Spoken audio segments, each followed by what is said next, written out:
ito pong ating nababasa ngayon at naaanunsyo na at nasa mga pahayagan na listahan ng mga senador na umano'y pasok doon sa Magic 12, pati yung 13, 14 na ganyan, pinapayagan to ng COMELEC kasi bagamat ito'y unofficial, partial, pero ito na po yun talaga ang nasa inyong COMELEC server.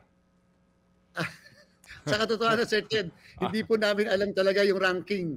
Kasi nga po, pag tinignan niyo po sa server, sa amin pong website na nanggaling sa server namin, Okay. hindi po talaga siya nakasuma total. Kaya po, sa katotohanan, Sir Ted, nung gabi ng araw ng eleksyon na nagkakaroon na ng nakikitanong pa ako doon sa mga ibang media entities, kasama po yung inyong reporter, kung ano yung ranking. Kasi po hindi namin kita Okay, kung sige. ano yung Okay. ranking. Ang nagsusuma total po ay yung mga media entities base Okay. sa kanilang tinatanggap na Okay. resulta na nanggaling naman doon sa mga servers. Sige po. So mamaya po magkakaroon kayo ng official na canvassing ng lahat ng mga na i-transmit sa inyo, hindi na ng ER kung hindi po Certificate of Canvass na.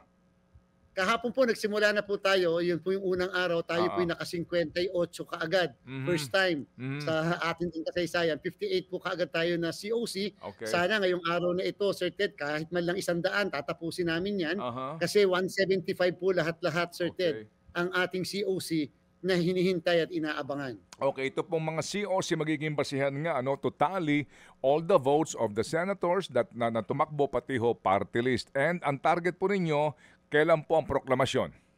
Sana po, Sir Ted, para naman po maging historic, sana naman po ay Sunday ay makapagproklama na tayo kahit po nung senador na. At dapat lahatan na para Okay. wala po yung mga partial proclamation. Opo. Hopefully po, sana matapos namin ang canvassing kung Oo. hindi man po bukas, Oo. kahit man lang po hanggang Biyernes para Opo. matupad yung ating kagustuhan na proklamasyon kahit Opo. sa Sunday.